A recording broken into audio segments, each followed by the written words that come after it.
Taib. Assalamualaikum warahmatullahi wabarakatuh, ikhwah sekalian. Alhamdulillah kita ketemu lagi dalam program yang sudah antum tunggu-tunggu, yaitu program kalau kami singkat ABUM ya.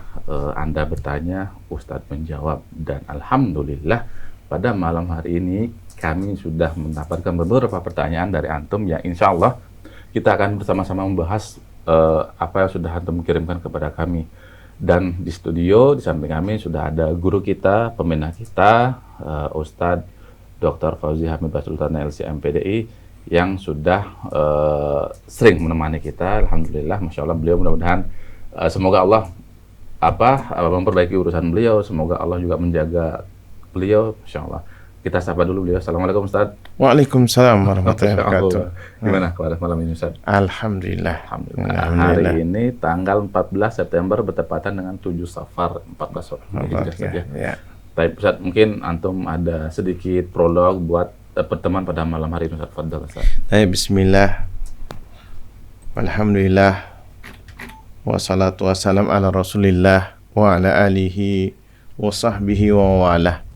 Amma ba'd. Ikhwah sekalian, di mana saja antum berada, antum diberikan sisa umur ini dalam rangka untuk beribadah kepada Allah Subhanahu wa taala. Walhamdulillah kita punya acara ini dalam rangka juga untuk memperbaiki diri kita. Dan ini banyak pertanyaan-pertanyaan, Masya Allah.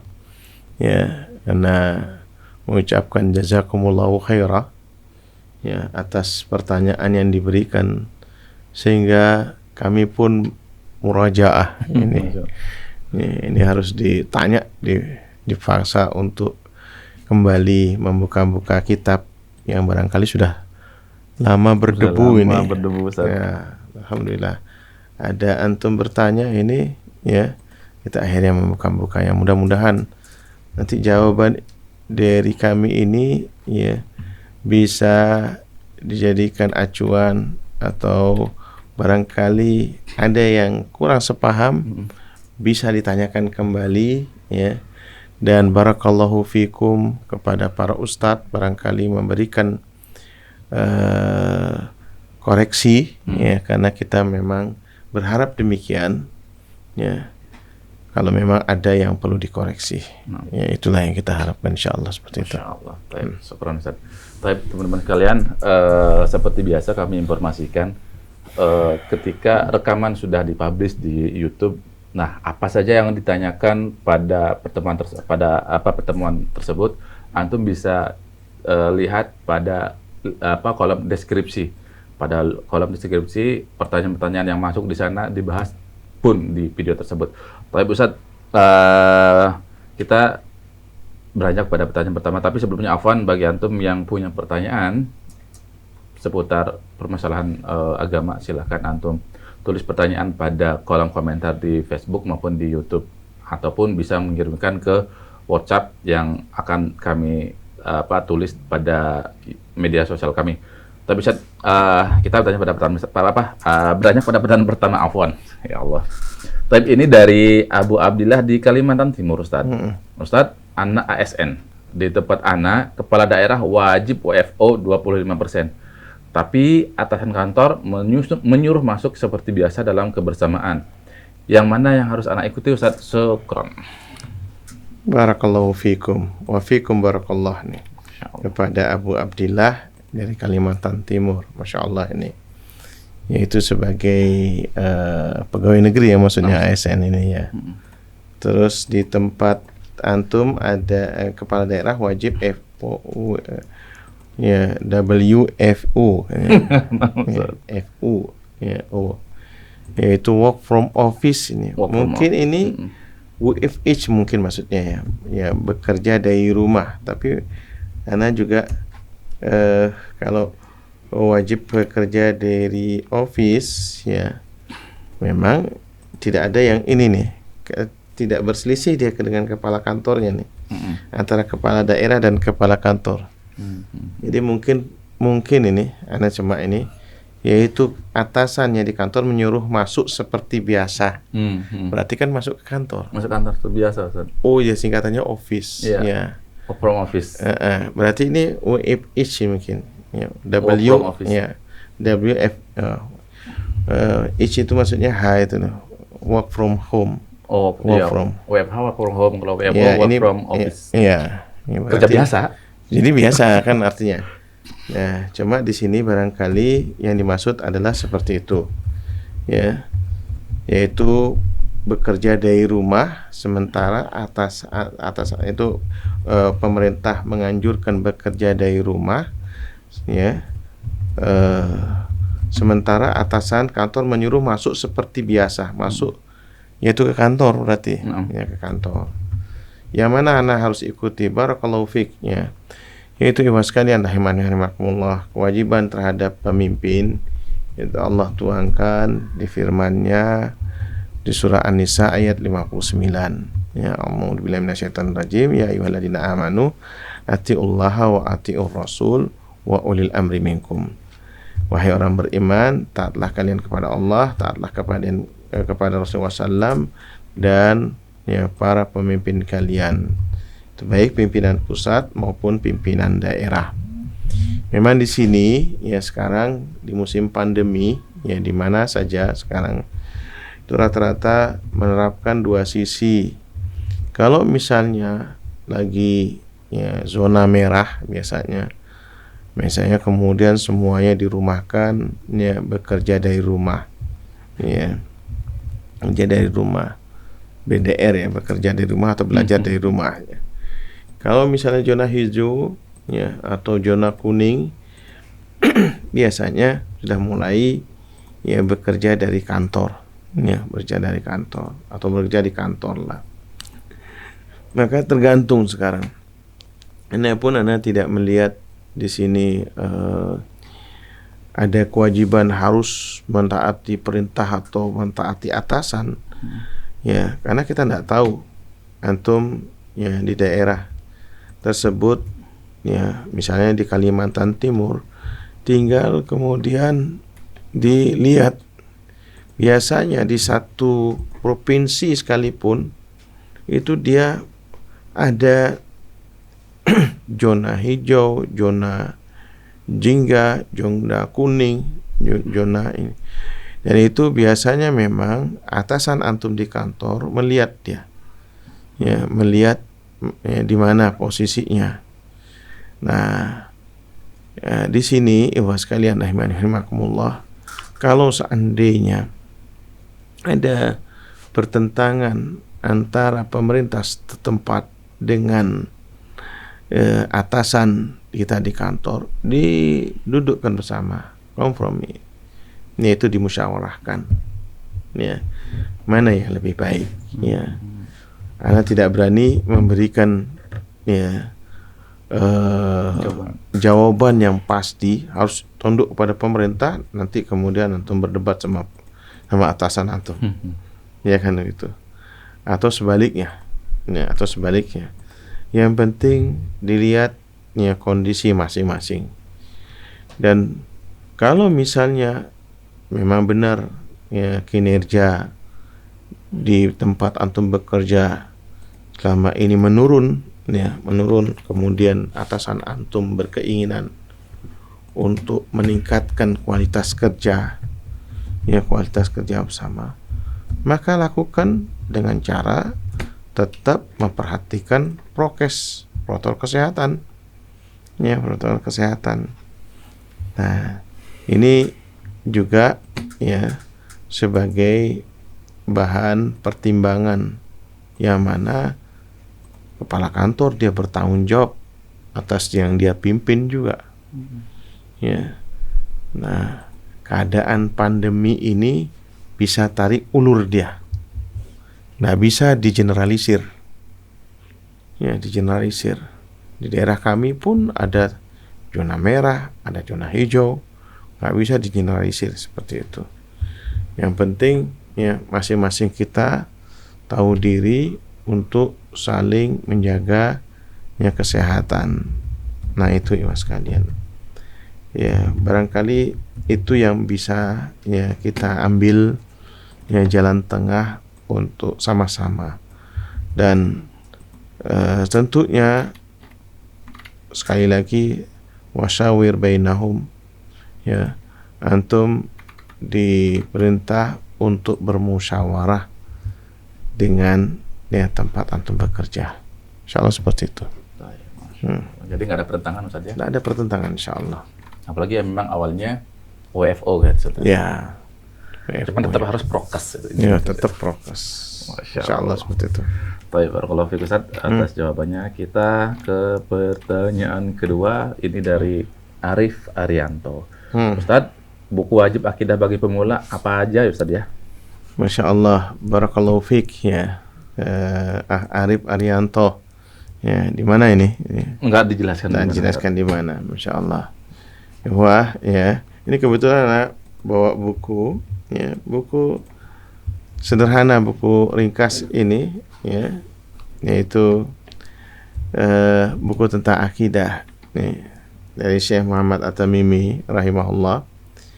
Beliau, dan di buku ini ya berisi bahasa Arabnya, ya, salah satu usul misalnya, kemudian Al-Qawaidul Arba, ya, kemudian Sittatu Usul Azimah, kemudian Nawaqidul Islam. Ini sudah alhamdulillah diterjemahkan juga. Ya, 3 pokok yang utama, kemudian 4 kaidah, lalu 6 ya usul yang agung, lalu ya pembatal-pembatal keislaman. Nah, ini buku tipis-tipis semuanya nih, buku kecil dipakai ya untuk kajian bersama, dan biasanya ya bersama ustadz yang sudah pernah belajar, baik itu di pondok pesantren ya, karena di beberapa pondok pesantren sunnah itu mereka ya dijadikan ini kurikulum ya pelajaran akidah ya, karena ulama-ulama ya rata-rata di Timur Tengah mengatakan paling simple ya, paling sederhana. Dan kalaupun antum mau nanti penjelasannya dari juga ulama-ulama yang menyederhanakan penjelasan-penjelasan mudah difahami, di antaranya Syekh Muhammad bin Shalih Al-Utsaimin ya rahimahullah taala, ya, yang mana hampir rata-rata beliau menyederhanakan ya apa yang sedikit sulit bahasa dari karya-karya ulama terdahulu, kemudian disimpelkan, seperti misalnya Nubdah fil Aqidah atau Syarah Usul Iman misalnya, kemudian pembagian tauhid misalnya Aqsamut Tauhid ya, atau juga Qawaidul Muthla ya, kaidah-kaidah yang memahami Asmaul Husna dan Sifatullahil Ula ya. Itu dari penjelasan ulama dahulu disederhanakan oleh Syekh Utsaimin rahimahullah. Namun yang paling simpel adalah tadi Ushul Tsalatsa ya. Ya, karya daripada Muhammad At-Tamimi ya rahimahullah taala. Atau juga ya karya-karya daripada Syekh ya bin Baz ya, Syekh Abdul Aziz bin Baz rahimahullah taala, misalnya Durus Muhimmah ya, buku kecil tipis ya, dan itu pelajaran-pelajaran yang penting ya, berkenaan dengan akidah, kemudian ibadah, kemudian muamalah ya. Bukunya tipis ya, kecil, simple, dan ini ya buku yang pertama kali kita dianjurkan untuk ya membacanya ya, karena kemudahan ya penjelasan dari para ulama tersebut yang diambil atau bersumber Al-Quran maupun hadis ya, Al-Quran maupun hadis ya, karena setiap kaidah itu mesti diiringi dengan dalilnya atau pendalilannya. Itu kebiasaan mereka ya, kemudian diberikan contohnya, sehingga dengan contoh-contoh ini ya memudahkan ya, kita mengaplikasikan dalam keseharian kita. Ya, bagaimana kita ya belajar akidah, ya terutama keyakinan atau ideologi, ya dengan cepat, mudah, ya kemudian langsung bisa kita aplikasikan dalam keseharian kita ini. Nggak lepas dari bimbingan mereka para ulama. Dan tentunya kalau bisa, ya, arif ya, antum cari ustadz-ustadz yang pernah belajar ya, dari ustadz-ustadz lainnya atau dari alumni Madinah atau alumni yang beberapa perguruan tinggi di Yaman ya. Nah ini insya Allah lebih mudah untuk memahami ya buku-buku ya sederhana tersebut, insya Allah seperti itu. Allahu a'lam. Masya Allah, jazakallah khairan Ustaz. Tapi untuk akidah situ, kalau untuk fikih lain lagi Ustaz. Untuk fikih ya durus muhimmah. Durus muhimmah ada pelajaran fikihnya di sana. Atau sekarang juga usulul akhir ya kan. Itu kutaibat yang dijadikan satu. Dan sekarang sudah diterjemahkan lebih dari belasan bahasa. Yang bisa di-download yang biasanya dari Islam House apa yang paling banyak PDF-nya itu. Iya banyak banget Masya Allah. Oh itu ya, beliau ini ininya di Thailand ya ininya. Beliau Masya Allah. Di Thailand, Thailand ininya. Masya Allah. Ini teman kita dulu itu. Masya Allah. Di Madinah. Beliau di Madinah. Jadi ini banyak kali kalau mau mau mengambil PDF yang ada sebenarnya. Sudah diterjemahkan ke berbagai macam bahasa. Apalagi sekarang ada handphone, gampang sekali. Tinggal ratusan buku, ratusan kitab bisa kita satu ya, bisa jadi aplikasi. Tapi ini pertanyaannya Mas Arif, Masya Allah dia.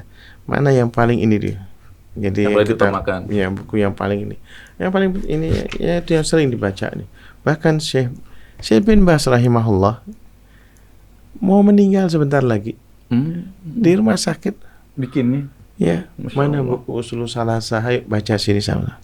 Padahal mau meninggal sebentar lagi. Ya, ini buku yang sering dibahas oleh para ulama. Sederhana. Ya. Baik, barakallahu fiik. Baik Ustaz. Kita beranjak ke pertanyaan ketiga dari Arditya Jepara. Assalamualaikum warahmatullahi wabarakatuh Ustaz. Izin bertanya, sebagai seorang suami yang berusia cukup muda, apakah boleh memiliki hobi seperti memiliki motor atau sepeda atau alat-alat yang menunjang hobi yang sedang disenangi Ustaz? Syukron. Waduh. Masya Allah, ini hobi. Ya, dan ya, ini yang nanya istrinya apa dianya ini? Jangan-jangan bini ya. Bini yang tanya. Ana juga ini nih, Masya Allah nih. Ya, ini pertanyaan Masya Allah Mas Arditya ya.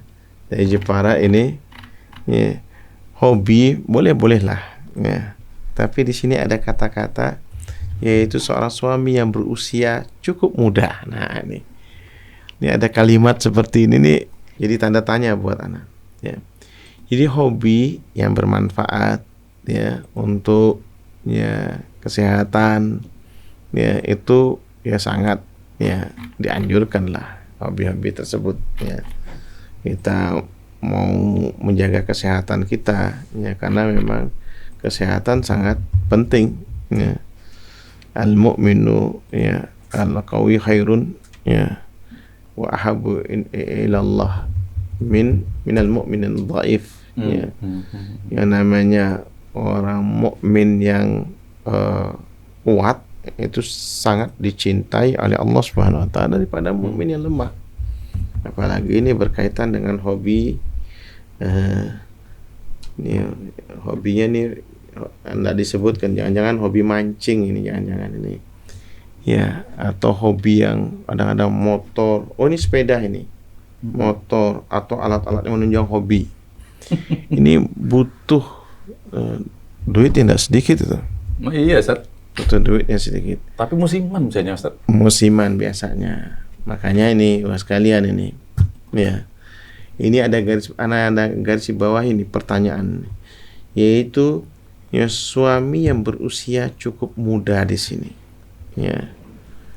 Nah, kadang-kadang kita ini ya nggak memanage ya keuangan kita maupun waktu kita ya. keuangan kita untuk misalnya ya ini kita harus pandai-pandai ini memilah antara kebutuhan ya, mana kebutuhan dan mana yang namanya hobi atau keinginan, harus dipilah-pilah nih. Antum haruslah yang pandai mengatur, memanage keuangannya, mengatur keuangan nih. Jadi kebutuhan sehari-harinya apa nih. Mohon maaf ini, kadang-kadang kita lupa tinggal sama orang tua kita. Kita beranggapan, oh orang tua kita akan hidup panjang. Dia akan mendanai rumah tangga kita. Jangan lupa itu. Orang tua kita ini akan dipanggil oleh Allah sekali waktu. Jangan sampai kita kaget. Ya. Atau mohon maaf juga, antum mungkin tinggal di rumah kontrakan atau yang kos atau di mana, antum harus pandai-pandai memanage keuangan itu. Harus betul-betul pandai-pandai. Ya, yaitu kebutuhan sehari-harinya apa, dari makan, air, listrik. Ya. Walaupun misalnya kalau antum itu masih tinggal bersama orang tua atau mertua, sisihkan tuh seperti biasa. Jadi seperti kita hidup sendiri. Berapa penghasilan kita sisihkan. Ya. Oh ini saya mestinya kalau tinggal ya sendiri, misalnya kontrak rumah, saya butuh uang sekian. Antum sisihkan. Yang mana barangkali nanti kalau sudah uang terkumpul, oh saya bisa beli rumah. Nah itu. Mumpung waktu masih muda nih, harus ini. Ya, ini yang bukan berarti kemudian hobi ditinggalkan, enggak, tetap aja. Tapi ya syukuri apa yang sudah ada. Nah, itu syukuri ada. Kemudian jangan lupa juga kebutuhan istri. Ya, istri itu butuh perhatian. Ya, butuh perhatian. Barangkali istri hamil. Nah, antum kan bilang tadi pasangan muda nih. Istri hamil, perlu apa kesenangannya? Ya, sehingga dia merasa diperhatikan. Anak yang dikandungnya pun dia akan tumbuh dengan baik. Bila mana emosi istri antum ya, atau istri yang yang dibantu bertanya ini ya dalam keadaan hamil, anak akan juga ya tumbuh dengan baik. Dan persiapkan ya untuk akikahnya atau nasikahnya ya. Nanti itu jangan nanti kemudian begitu sudah kelihatan cabang bayinya, oh ini laki, udah diperkirakan ya berapa bulan lagi akan lahir, pas lahir tidak punya tabungan untuk membeli seekor atau 2 ekor kambing. Mesti sudah dipersiapkan jauh-jauh hari. Jadi itu yang harus kita ini. Jadi kebutuhan kita itu yang harus didahulukan. Kemudian tabungan untuk biaya pendidikan nanti anak kita, tabungan untuk modal usaha, tabungan untuk kendaraan. Jangan ganti-ganti merek ya. Roda 2 mereknya ganti-ganti nih. Kalau bisa ya itu tambah rodanya kan gitu. Ternak motor Ustaz. Ya, roda 2 tambah rodanya lagi 2 lagi jadi mobil kan gitu. Jadi harus di-manage keuangan itu. Ya, di-manage keuangan itu. Kemudian kalau seandainya ya antum jauh dari orang tua, harus ada itu biaya untuk pulang kampung ya, bertemu dengan ya mertua atau orang tua itu, masya Allah. Lalu ada biaya untuk rekreasi ya, perlu Ustaz? Perlu ada, biar nggak bosan di rumah saja. Harus ya, anak punya tabungan untuk itu. Masya Allah. Jadi menekan di hobi atau kesenangan kita sama teman-teman kita. Jadi kita habisnya di situ aja itu nanti. Tapi anak dan istri kita ini dia butuh perhatian kita, butuh sama kita bersama-sama. Harus ada itu. Ya, entah itu keluar ya kota, ya, atau itu keluar pulau atau keluar negeri, punya itu. Ya, punya hari-hari yang kita bersama dengan keluarga kita itu. Seperti itu. Dan yang paling penting, pokoknya jangan sampai hutang. Ini gara-gara Itu penting, Ustaz, ya? gara-gara hobi ngutang sana ngutang sini. Ya mohon maaf ini kadang-kadang, mohon maaf sekali ini. Sering kadang-kadang biaya sekolah tidak dibayarkan. Ya Allah. Tapi biaya ini, beli ini, aksesoris, motor didandani, tetap aja rodanya 2. Ya, kalau bisa rodanya 4, kan gitu. Tambah seperti itu ininya. Jadi hati-hati juga dengan hobi yang keterlaluan. Boleh, hobi itu boleh, ya. Cuma lihat apa fungsinya.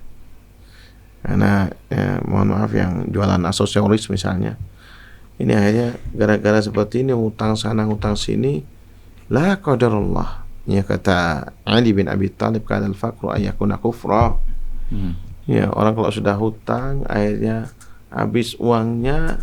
Dan ini kata Ali bin Abi Thalib radhiyallahu anhu karamallahu wajhah, ya, kata beliau apa? Hampir-hampir saja yang namanya kefakiran itu menyebabkan orang jadi kufur. Kufur nikmat berujung, ya, la qadarullah, ya, berujung pada perpisahan. Ya, prahara rumah tangga dimulai dari situ. Kadang-kadang ego kita, karena kita ingin memuaskan hobi kita, ya, akhirnya kita menyampingkan yang paling utama adalah keluarga, keutuhan keluarga. Ini maksudnya ku anfusakum wa ahlikum nar. Jangan-jangan kita di dunia sudah ada neraka rumah tangga. Iya kan? Karena kita itu yang paling susah itu menjaga diri kita dan keluarga kita, yang sampai pecah. Barakallahu fiik, ya. Masya Allah, Ustaz, jazakallahu khairan atas jawabannya. Dan kita ke pertanyaan keempat nih dari Fulan. Masya Allah. Fulan. Assalamualaikum Ustaz, izin bertanya, bagaimana hukumnya program khataman Al-Quran yang dilakukan sekelompok orang, di mana setiap orang membaca satu juz yang berbeda-beda secara bersama dan dalam satu kurun waktu tertentu, dengan maksud saling memotivasi untuk merutinkan membaca Al-Quran. Apakah ini diperbolehkan, Saudara? Barakallahu fiik. Ana garis bawahi, yaitu pertama dengan maksud saling memotivasi dalam mengerjakan, ya, atau membaca Al-Quran, ya, merutinkan membaca Al-Quran. Kalau 1 kali 2 kali mungkin boleh lah. Biasanya Quran yang 30 juz tuh dibagi-bagi satu-satu, ya. Ada yang ini juznya. Tapi kalau ini terus-terusan, tidak pernah dicontohkan sama Rasulullah. Ya, tidak pernah dicontohkan oleh Rasulullah SAW. Kalau hanya sekedar memotivasi, barangkali ada komunitas yang masih lah STMJ lah masih, ya, saya. Ya kan, ya. STMJ itu sholat, ya, tahajud, ya, sholat terus salat. STMJ, ya, maksiat tetap jalan gitu. Ya. Sholat, ya, sholat terus maksiat jalan kan gitu. STMJ itu ada yang seperti itu, sebagian orang yang mana akhirnya dia buat cara-cara seperti ini. Sekali-sekali boleh, tapi ini sebenarnya tidak dicontohkan. Ya, jangankan Rasulullah SAW, para ulama salaf pun tidak mencontohkan seperti ini. Ya, yang ada, yang boleh ialah nggak mesti dia harus menghabiskan dalam sekali waktu, yaitu harus 30 juz tapi sendiri masing-masing. Yang ada itu membaca 1 ayat, 2 ayat, difahami maknanya, ya, kemudian dicarikan penjelasannya di kitab-kitab tafsir, ya. Nah, itu yang paling utama itu. Lalu berupaya diamalkan. Jadi inilah tadarruj, artinya bertahap, sedikit demi sedikit.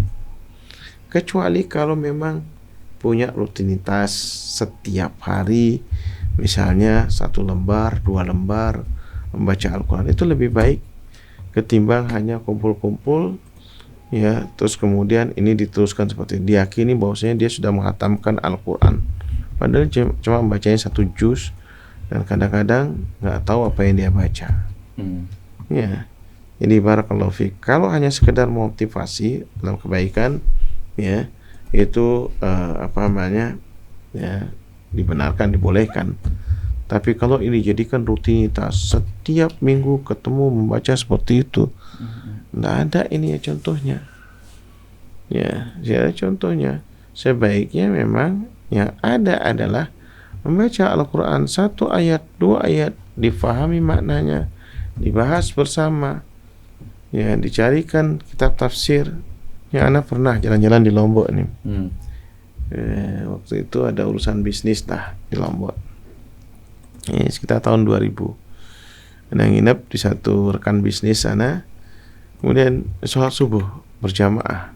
Masya Allah, anak bilang itu satu kampung itu. Hafizahullah. Nah, ini ada Ustaz Zakaria namanya, Masya Allah. Nah, terlintas akhirnya, barusan terlintas nama beliau ini. Udah lama, berarti hampir 20 tahun tidak ketemu beliau ini. Mudah-mudahan beliau dijaga oleh Allah SWT. Jadi beliau ini sebenarnya hanya guru agama biasa lah, tapi mengajak jamaahnya untuk bersama-sama baca Al-Quran 1 ayat, 2 ayat. Terus diambil, karena yang ajib di situ tafsir Jalalain, terus sudah gitu ada Ibnu Katsir. Masya Allah, terjemahan, baca terjemahan. Pak, baca Pak, gantian ini. Jadi sampai menunggu suruk, Masya Allah. Menunggu suruk 1 ayat, 2 ayat. Dan itu ketika, nah, sudah berapa lama? Alhamdulillah Ustaz, sudah 3 tahun. Jadi setiap subuh baca tafsir, ya, terjemahannya dulu, habis baca Al-Quran bersama-sama, ya, 1 atau 2 ayat itu diulang, kemudian apa? Dibaca terjemahannya, kemudian baca saja ini.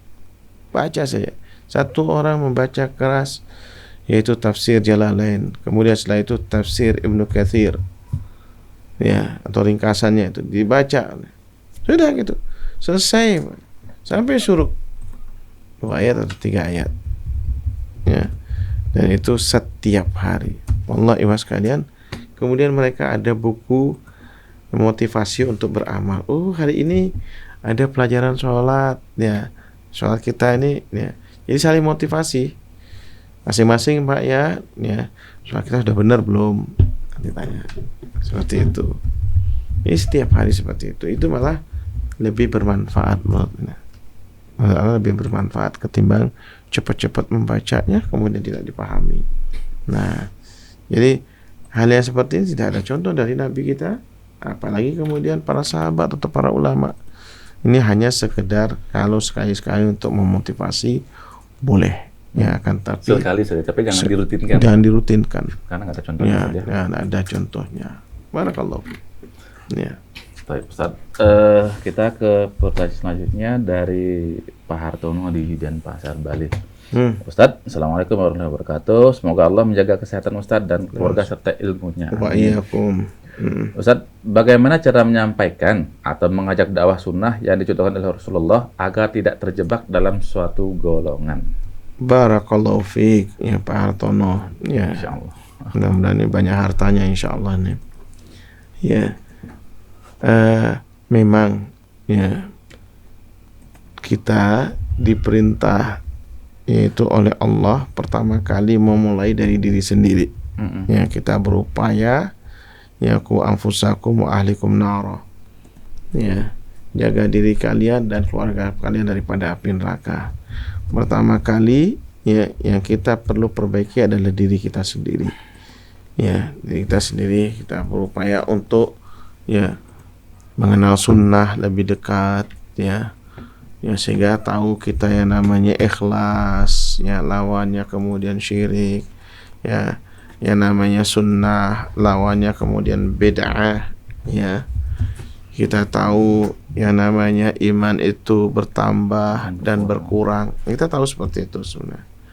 Nah, ini, ya, kita awali dari diri kita, kemudian setelah itu ke keluarga kita. Ya, ke keluarga kita, tunjukkan saja apa yang kita lakukan, ya, keseharian kita pada diri kita dan keluarga kita nih. Dan ini insya Allah orang akan memperhatikan banyak kali, ya, orang akan belajar dari sikap kita ini. tanpa menyinggung perasaan mereka. Ya, ini kan maunya bagaimana terjebak dalam satu golongan atau tidak menyinggung, ya, menyampaikan sunnah. Dan kadang-kadang kita perlu pada momen-momen tertentu, ya, misal ya kita syukuran misalnya, kita ajak, ya, kalau misalnya ya kita tidak bisa menyampaikan, mungkin kita undang ustadz untuk berbicara, tentu ya hal-hal ini supaya jangan juga ya menyinggung perasaan. Dah, ini syukuran apa begitu, yang mana nanti jamaah akan melihat, ya, di komunitas kita akan terbentuk seperti itu. Nah itu ya, dan kita juga ya mas sekalian, ini ketika kita muamalah, jangankan ya kepada kelompok atau golongan, kepada non muslim pun kita harus bersikap baik. Apalagi kalau misalnya tinggal di daerah yang kita daerah minoritas gitu, tunjukkan agama kita ini agama yang mulia, ya, orang-orangnya ya itu baik, insya Allah dengan sikap ya kita ini banyak orang tertarik ya masuk kepada agama kita ini, ya masuk kepada agama, dia akan belajar, dan kepada semua orang kita bersikap yang baik, ya. Tentunya ada batasan-batasan, ya. Ada yang namanya kita ingkarul mungkar. Nah, ingkarul mungkar kita ini memang bertahap, ya, ya. Ya kita ya lihat bagaimana Rasulullah SAW ya bersikap, ya, dan setiap ya Rasulullah SAW mengingkari kemungkaran pasti punya tahapan-tahapannya, dan tidak langsung ya dilihat dia, kalau dia mereka orang itu awam sama sekali, dibiarkan dulu sama Rasulullah SAW, diberikan pengajaran. Seperti orang Arab Badui misalnya, baru mau belajar ke masjid, kencing di pojoknya masjid. Kencing, bayangkan, masjid dikencingi, bayangkan. Itu mestinya, dan para sahabat ketika itu udah marah mau ini. Tapi kata sama ala rislik, katanya, ala rislikum, duduk tenang kalian, biarkan dulu dia selesai. Begitu cara yang Rasulullah SAW. Setelah itu baru kemudian dipanggil, dijelaskan ini masjid suci. Ini dan disebutkan ini ya, nggak boleh kena najis gitu. Harus kita jaga bersama. Ya, kencing adalah najis. Jadi pelan-pelan, tidak langsung to the point kepada orangnya, tapi melalui tahapan-tahapan ini. Dan ini yang membuat ya akhirnya ya sahabat yang dari orang awam dia mulai paham. Nah, seperti itu ininya, tanpa menyinggung perasaannya, bahkan kemudian ya menjadi sahabat yang paling rutin belajar, ya, karena keawamannya tadi. Nah ini Pak Har, inilah yang mestinya kita ini, dan upayakan memang kita ya tidak terjebak ya di kelompok-kelompok yang ekstrim, ya. Kita tidak terjebak juga kelompok-kelompok yang atau golongan-golongan yang gampang-gampangan. Jadi Ahlus Sunnah itu selalu di tengah-tengah. Dia bisa kemana saja, ya, tanpa menjual akidah dia, tanpa menjual ya sikapnya. Dia hanya ya fokus ya menjalankan sunnah, dan insya Allah yang lainnya akan itu pelan-pelan, insya Allah seperti itu. Namanya dakwah perlu tahapan-tahapan, insya Allah. Yang dan penting nggak mesti harus sekarang, nggak mesti sekarang. Bisa jadi nanti ketika dia sudah meninggal. Bisa jadi, bayangkan Rasulullah SAW sampai terusir dari tanah kelahirannya. Tapi apa? Dia berdoa, nggak benci sekali. Dengan tidak membenci harus benci sampai mati, enggak. Didoakan sama Rasulullah SAW, didoakan, bayangkan musuh bebuyutannya, ya, itu doakan. Ya, makanya kata Rasulullah SAW, ternyata hadis nih, Habibaka haunan ma fa asa ayakuna, ya, bagi doka wabgud bagi doka haunan ma fa asa ayakuna habibaka. Yaitu kalau misalnya dari kelompok ya, kata cintailah ya kelompokmu itu ya, atau kekasihmu di sini habibaka atau habibaka itu kekasih itu sekedarnya, bisa jadi kemudian jadi musuhmu di kemudian hari. Ya bencilah musuhmu itu sekedarnya juga bisa jadi adalah orang yang kau cintai. Nah, artinya apa di sini? Ya, jangan sampai karena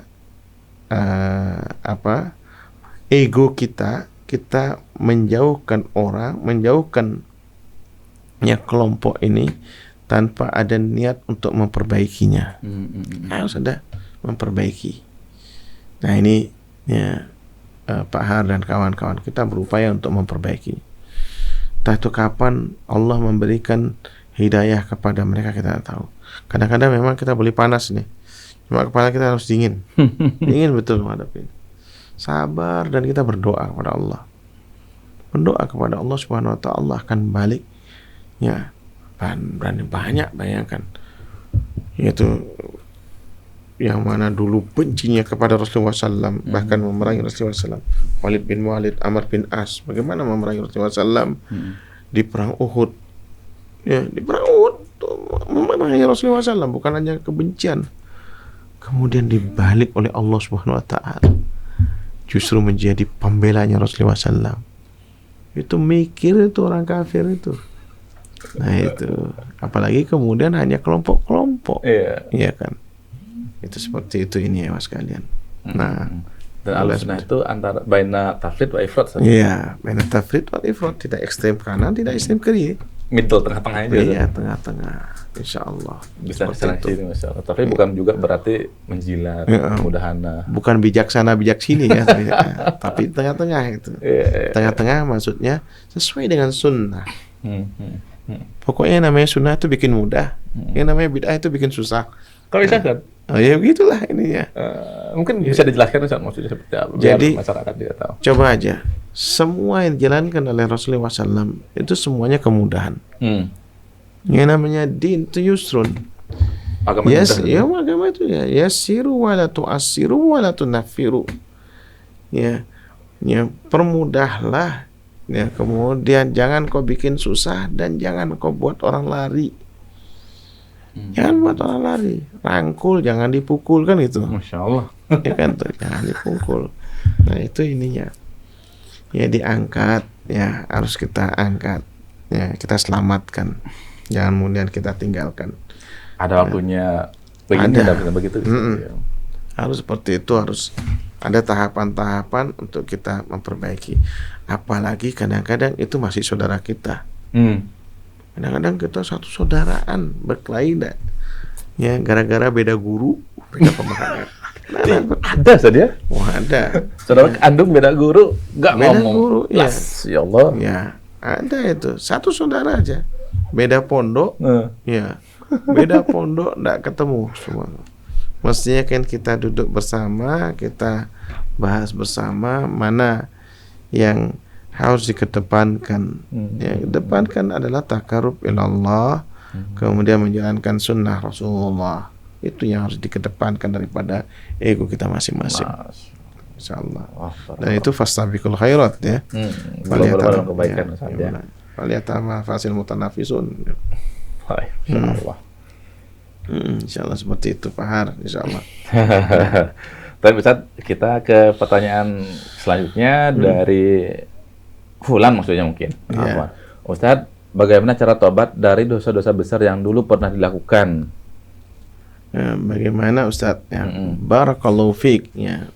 Mungkin juga namanya Bulan ya, atau Fulan. Bisa jadi. Atau Alan ya. Jadi ya, bahwa yang namanya perbuatan dosa ya itu tidak bisa kita hindari. Ya, yang namanya manusia pasti melakukan kesalahan, tapi usahakan jangan melakukan dosa besar. Ya, perbuatan dosa besar ini naudzubillah min dzalik, kalau tidak sempat kita ya bertaubat kepada Allah Subhanahu wa taala. Karena kalau melakukan perbuatan dosa-dosa besar yaitu harus kita bertaubat. Bagaimana bertaubat kepada Allah Subhanahu wa taala? Berhenti pertama dari perbuatan dosa tersebut. Ya. Bagaimana caranya berhenti? Jauhi ya komunitas yang antum ya terpengaruh di dalamnya. Ya. Misal ini ya naudzubillah min dzalik, kumpulan ya narkoba misalnya. Ya, karena ada sahabat kami yang juga aparat ini pusing dengan pelaku narkoba ini, selalu ingin berpesan seperti itu. Itu tidak bisa ya Mas. Tidak bisa kecuali antum tinggalkan. Itu namanya berhenti dari perbuatan tersebut. Tinggalkan, ganti teman. Ya, diganti teman. Karena yang namanya almar'u ala dini khalilih. Ya, agama seseorang itu menurut temannya. Harus diganti. Teman itu diganti.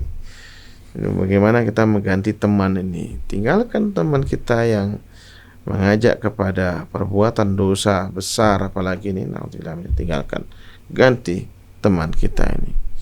Ya, berupayalah selalu ke masjid. InsyaAllah kita akan bertemu dengan orang-orang yang saleh. Ya, dan mereka orang-orang saleh ini wa hasuna ulaika rafiqa, kata Allah Subhanahu wa taala. Mereka lah yang pantas untuk jadikan sahabat sejati. Nanti dari perbuatan tersebut, kemudian menyesalinya. Ini kalau sehingga teringat nih ya, terhadap dosa tersebut, dia menyesal.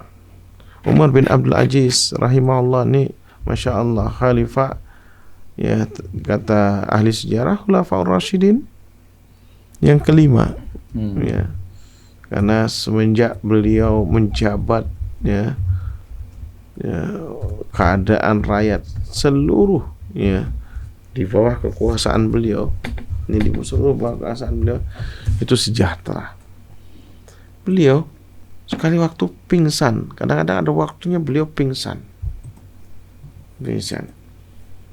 ya, tiba-tiba gitu pingsan, kemudian menangis beliau. Tahu apa ya dia setelah ditanya dalam sebuah kisahnya itu, yaitu aku pernah melakukan perbuatan dosa ketika aku jadi gubernur di Madinah. Itu ada orang bersalah, beliau hukum, nyuruh orang itu, padahal bukan ini, orang itu bersalah sampai pingsan orang itu dibuat. Sehingga aku selalu kalau udah ingat itu, aku rasanya berbuat, aku pernah mendolimi dia. Ya Allah, mudah-mudahan dia memaafkan aku dan Allah mengampuni aku. Jadi benar-benar dia menyesal, padahal orang itu melakukan kesalahan. Ya, dan beliau berhak untuk menghukumnya. Entah bagaimana kemudian orang itu untuk pingsan atau sampai apa dihukum sama beliau. Nah ini ya teman-teman sekalian, yaitu penyesalan dari perbuatan dosa, barangkali berzina, barangkali naudzubillah min dzalik ya berjudi, ini dosa besar nih. Ya, barangkali juga pelaku ribawi, ya naudzubillah min dzalik, dia harus berhenti dan menyesali dari perbuatan tersebut. Kemudian yang ketiga, yaitu bertekad untuk tidak mengulangi perbuatan tersebut. Bertekad dengan sungguh-sungguh, saya tidak mau melakukannya lagi. Saya tidak mau melakukannya lagi. Makanya caranya apa tadi? Yaitu antum cari komunitas yang baik. Jadi lihat itu, Riyadhus Shalihin ya, masya Allah, karya pada ulama besar Imam Nawawi rahimahullah. Hadis-hadis pertama itu adalah hadis-hadis yang berkenaan ya taubat ya. Seorang yang begal itu ya, membunuh 99 orang dibunuh. Ya 99 orang dibunuh. Mau taubat, nanya lagi sama siapa namanya, pemuka agamanya. Apa dia bilang? Itu tidak bisa, ini terlalu banyak dosa. Langsung digenapi jadi 100 dibunuh. Digenapi jadi 100, langsung dipanggal jadi 100.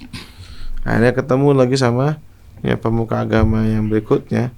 Oh bisa, Allah menerima asal kopinya, yaitu pergi ke desa yang baik.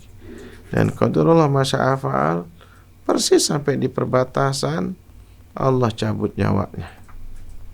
Sehingga malaikat rahmat dan azab itu diceritakan Rasulullah SAW ya berebut kemana. Akhirnya dihitung, ternyata ya lebih dekat kepada tempat yang rahmat ya, tempat yang rahmat. Maka apa? Maka di sini kemudian ulama mengatakan dia harus meninggalkan, diambil pelajaran sih, meninggalkan, berusaha meninggalkan ya perbuatan dosa tersebut, bertekad untuk tidak kembali lagi. Kemudian yang keempat, ini yang paling susah. Yang keempat ini, kalau kita berhubungan dengan Allah gampang. Kita minta maaf kepada Allah Subhanahu wa taala, minta ampun. Ya, hanya Allah dan kita yang tahu perbuatan dosa kita. Tidak ada orang yang tahu. Tapi kalau seandainya berhubungan dengan manusia ini, ya sekalian, ya ini yang harus ya, kita meminta maaf. Misal nih, kita buat isu ya fitnah terhadap si fulan misalnya. Kita yang menyebarkan fitnah ini, kita buat dia hilang kehormatannya. Gara-gara ya perbuatan kita ini akhirnya dia dicela, dimusuhi dan sebagainya. Padahal dia tidak melakukannya. Ya, tidak melakukannya sama sekali. Atau gara-gara ya perbuatan kita ini dia dipenjara, padahal kita memfitnahnya. Naudzubillah min dzalik.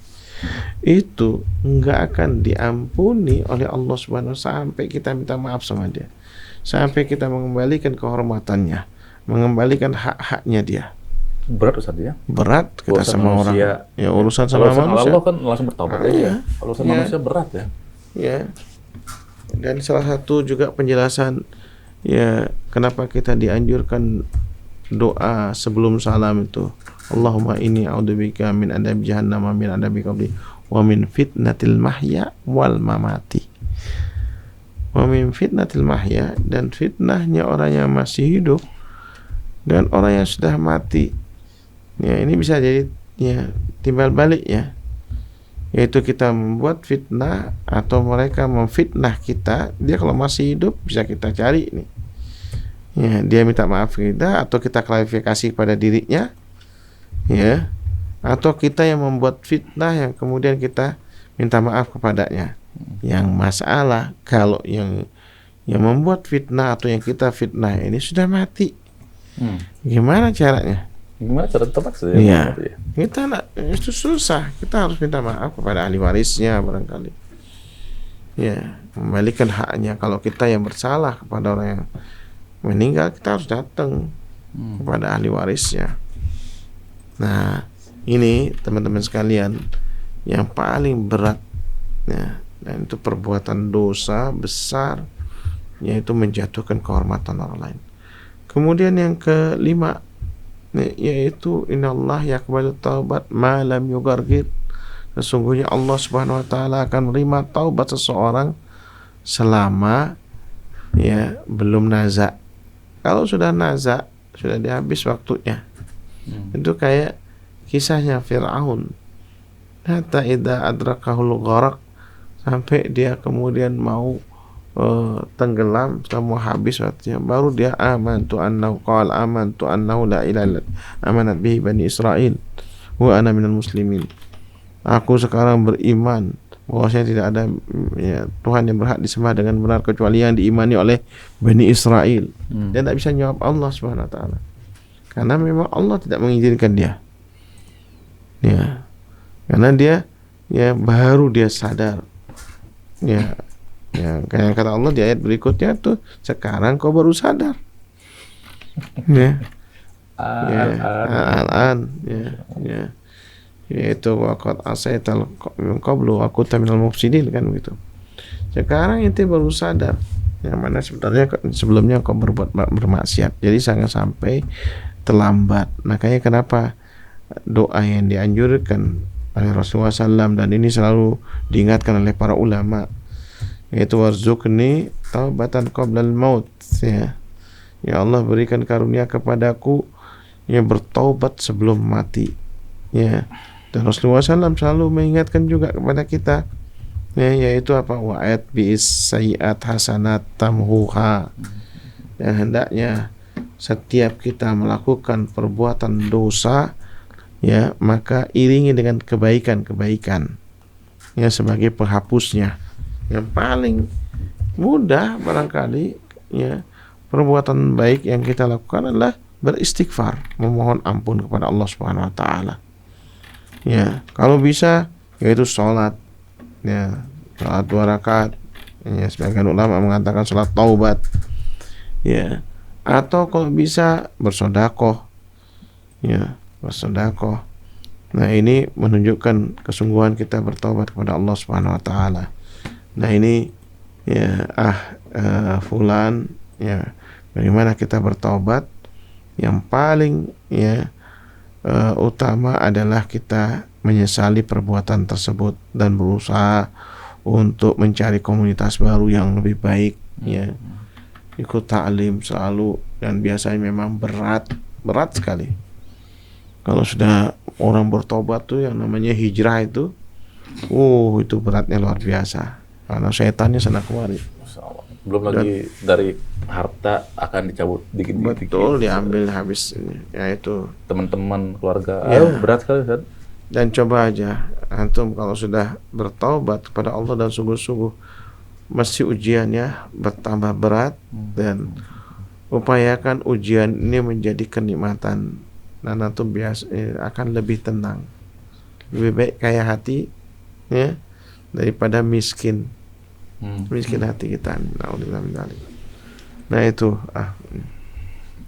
ya. Ustaz, kita tanya selanjutnya dari Fulanah di Denpasar. Pertanyaannya adalah, Ustaz, bagaimana hukumnya jika meminjamkan barang ke orang? Bagaimana hukumnya jika meminjamkan barang ke orang, kemudian barang tersebut diklaim menjadi hak miliknya tanpa sebelumnya saya memberi wewenang untuk menjadikan hak milik? Saya merasa hal ini tidak pantas. Bagaimana sebaiknya saya menyikapi situasi seperti ini agar ia memahami tapi tanpa menyinggung atau menyakiti orang tersebut? Taib, barakallahu fiik. Ini Masya Allah ini siapa tadi yang bertanya namanya? Fulanah, ya, Fulanah, ya, al-ukh nih. Kita memang di surah Al-Ma'un, ya, di ujung ayat surah Al-Ma'un itu, ya, yaitu sifatnya orang munafik itu wayamna'un al-ma'un. Jarang orang mau mengetahui apa itu ma'un. Ma'un itu artinya perabotan. Ma'un itu artinya alat rumah tangga. Dia ada, misalnya kita di satu perumahan barangkali, kan tidak semua kita lengkap punya perabotan rumah tangga itu, ya. Nah, biasanya kita pinjam, ya. Nah, itu memang kalau kita memang memilikinya, pinjam, ya, kita pinjam, itu kasih tahu, saya pinjamkan, dah. Memang harusnya memang seperti itu, saya pinjamkannya. Jadi mungkin harus ada ketegasan berbicara seperti itu. Dan barangkali, ya, kalau tidak diucapkan, yang kita khawatir kayak gini nih. Kita butuh tuh, walaupun barang itu remeh temeh itu. Sapu misalnya, atau apa ya, alat seroknya sapu. Kadang-kadang orang berangkap ini saya ini, tapi tidak dikembalikan sama dia. Kita akhirnya kebingungan, kita mau bersih-bersih. Ya, dan itu harus, ya, disebutkan. Makanya barangkali saya pinjamkan, ya, harus tegaskan seperti itu. Ya, kita juga tidak mau kikir dalam meminjamkan. Karena ini sifatnya orang munafik. Dia selalu kikir, pelit, masak, dia tidak mau dia pinjamkan. Jangan bisa beli. Ya. Karena orang kadang-kadang bukan lihat kebutuhan, ya, dia mungkin bukan pekerjaannya, masa, ya, misalnya gunting misalnya, dia bukan pekerjaannya, tidak ada ini. Kita yang punya kasih pinjam, saya pinjamkan, ya, seperti itu. Nah, ini mungkin dari satu sisi, ya, kita memang harus, ya, berinteraksi dengan tetangga kita, dengan teman-teman kita di sekitar kita, juga harus punya sikap juga. Kita boleh, dan itu sangat dianjurkan kita meminjamkan. Cuma, ya, harus ada juga kata-kata yang harus kita iringi, yaitu ini saya pinjamkan, ya, karena saya butuh dengan barang ini. Kadang-kadang kita lupa memang seperti itu.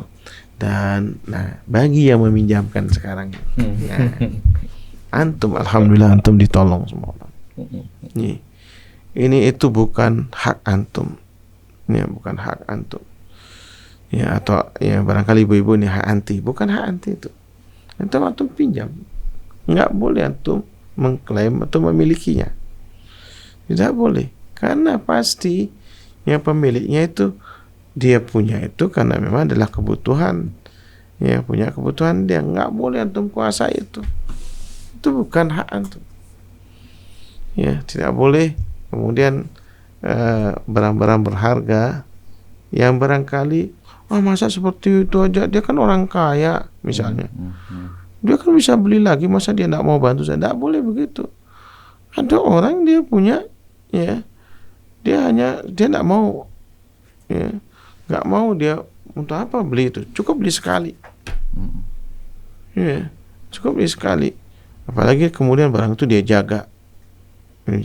Kita kadang-kadang juga malas tuh membeli barang yang sama yang ini. Kadang-kadang kita pakai sampai ini, dan walaupun barangkali ya anti beranggapan ini kan sudah rusak, masa dia tidak bisa beli baru. Loh, kalau memang seperti itu kenapa tidak anti beli aja kan, itu barangnya sama. Itu tidak boleh, seperti kita punya perasaan seperti itu tidak boleh. Kenapa? Ya itu pasti karena itu bukan hak anti. Ya, ini adalah harus muamalah yang baik. Yang muamalah yang baik ini ya kita harus menghormati, ya, dan kita kembalikan. Ya, kecuali kalau memang kemudian ini saya diberi sama dia, saya sudah punya yang baru. Kalau belum dia mengatakan seperti itu, nggak boleh kita klaim. Wallah, ini kezaliman yang nanti ya dia misalnya tidak ridha akan dituntut, ya, di kantor. Ada satu ya fase di jembatan yang mana orang yang dizalimi ini anti meminjam kepada pemiliknya, ini adalah anti zalim terhadap orang. Dia bisa menuntut haknya nanti, yang pada saat itu anti tidak bisa membalikan barang tersebut, tapi diambil kemudian amalan yang anti lakukan selama ini. Karena kita nanti di akhirat tidak bisa kita bayar dengan materi, tapi kita bayar dengan amalan-amalan yang kita ini. Dan kalaupun kita tidak bisa membayar dengan amalan, dosanya dia akan ditimpakan kepada kita. Na'udzubillah min dzalik.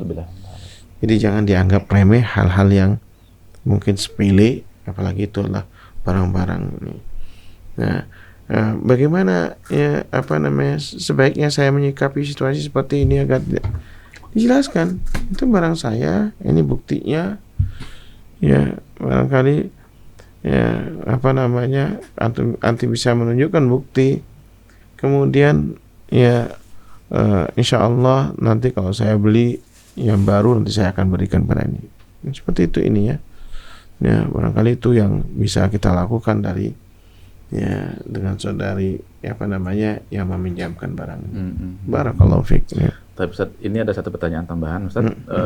Mau bertanya, Ustaz, berdosakah kita jika kita tidak ikut vaksin? Barakallahu fiik. Berdosakah kita tidak ikut vaksin ini? Masalahnya ya bukan masalah dosa dan tidak, ya, tapi kita khawatir itu adalah membahayakan. Pertama ya diri antum, kemudian yang kedua orang-orang di sekitar antum. Ini di sekitar antum. Ya, antum menjadi wasilah. Makanya kemudian Majelis Ulama Indonesia ketika membahas masalah ini, yaitu dengan kaidah fikih la darar wala dirar. Ya, jangan kemudian menyebabkan bahaya dan ya menyebabkan orang lain juga terimbas ini. Hal-hal yang seperti ini ya saya tidak berarti mengatakan itu berdosa, enggak, tapi itu membuat bahaya diri antum dan orang, apalagi vaksin sekarang ini ya sangat dibutuhkan oleh imun tubuh kita ini. Ya, jangan dianggap macam-macam, makanya jangan lihat hoax yang ada. Kecuali kalau antum komorbid misalnya, ada hal-hal yang menghalangi antum tidak bisa divaksin, baru dia ini. Tapi sekarang kita mau bersama-sama keluar daripada masalah ini, ya masalah, baru masuk masalah, nanti akan muncul masalah-masalah yang lain. Ya, dan itu bukan hanya berhenti sampai di situ, dia akan muncul semua lain. Maka ini ya kita mengajak ya pada teman-teman jangan terlalu ini.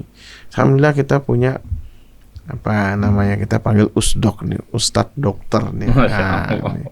Barakallahu fiikum ya nih, mereka yang biasa ngajak diskusi ini. Masya Allah. Beberapa ustadz yang profesinya dokter juga, yang mana mereka mengatakan aman vaksin ini ustadz. Kemudian ini harus disosialisasi di masyarakat kita, dan insya Allah kita tidak main-main dalam masalah ini, dan kita jangan kemudian khawatir atau takut, kita berupaya bersama-sama ini. Nah, apalagi kemudian menjadi syarat kemana-mana, susah, nggak bisa kemana-mana nanti. Ya, masuk ya di Mekah Madinah itu masuk masjid sudah harus di. Nah, mungkin ini yang perlu dijelaskan ke masyarakat Ustaz. Kalau di Saudi itu justru lebih ketat sekali. Lebih ketat ini. Kebetulan putra ada di sana nih. Jadi HP-nya sudah ada aplikasinya. Jadi masuk masjid harus menunjukkan ya. Dan dia sudah otomatis kalau misalnya tidak sakit dia hijau. Ya, kalau dia sakit dia merah. Ya. Dan itu bukan hanya ke masjid, ke beberapa mall. Ke Bapelah pun pakai begituan. Bapelah itu apa? Warung kecil kan? Ya warung kelontong. Warung kelontong, ya, itu warung harus kelontong. Pakai itu semuanya. Ya, itu demi menjaga satu sama lain untuk penyebaran daripada penyakit ini. Karena kita tidak boleh, dalam hadis itu nggak boleh kita menyebarkan penyakit. Ya. Ini satu-satunya cara, yaitu dengan vaksinasi, dan upaya pemerintah ya sangat ya konsen di dalam masalah ini karena ingin mengembalikan keadaan seperti semula ya, untuk menormalkan kembali. Wallahu a'lam ya. Ya itu kembali kepada Allah Subhanahu wa taala. Jangan kemudian hanya kita bertawakal kepada Allah, tidak melakukan sebab. Ini yang sering kita. Betul, kita bertawakal, berserahkan diri kepada, tapi kata Rasulullah SAW harus dilakukan sebabnya. Ya. Yaitu menjaga imun kita ini sekarang. Apa sebabnya? Dengan cara memvaksin. Dan kita sudah dimudahkan, dibantu oleh pemerintah kita. Masya Allah, ya, dibantu oleh pemerintah kita, berupaya untuk bagaimana caranya kita keluar daripada masalah ini. Ya, ikuti saja. Dan jangan ya apa namanya, itu konspirasi dan sebagainya. Al-Quran sudah mengatakan konspirasi. Iya. Dhaharul fasad fil barri wal bahri bima kasabat aydin nas. Ya, itu kan bima kasabat aydin nas. Telah nampak kerusakan di daratan maupun di lautan. Itu akibat ulah segelintir tangan manusia. Ini konspirasi. Ya, konspirasi. Lalu untuk apa konspirasi ini? Ya sudah, untuk dipahami. Untuk dipahami, dan kemudian bagaimana kita mengantisipasi. Yaitu bagaimana kita mengantisipasinya, bekerja sama ya, antar sesama kita, berupaya kita menjaga bersama-sama. Mereka takutnya gini, takutnya nanti dia ada chipnya, ada gini, ada gitu. Aduh, sudahlah. Ini hal-hal yang seperti itu buanglah ini. Ya mohon maaf sekali ya. Semua itu antum mau ada CCTV di mana-mana. Iya. Iya kan sekarang. Di mana-mana sekarang ada kameramen. Ya, di mana-mana dipasangi kamera, semua itu diawasi dan sebagainya diawasi. Ya, demi apa? Demi menjaga. Ya, yang penting insya Allah Allah tidak diam dalam masalah ini. Ya, kalau seandainya ada orang berbuat buruk, ya Allah akan juga memperburuk keadaannya. Insya Allah seperti itu.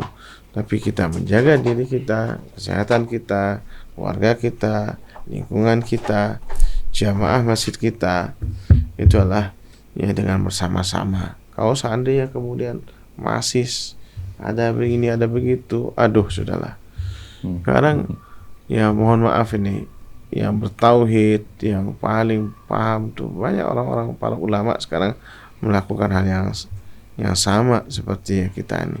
Masa sekarang kita hanya percaya dari postingan nggak jelas itu.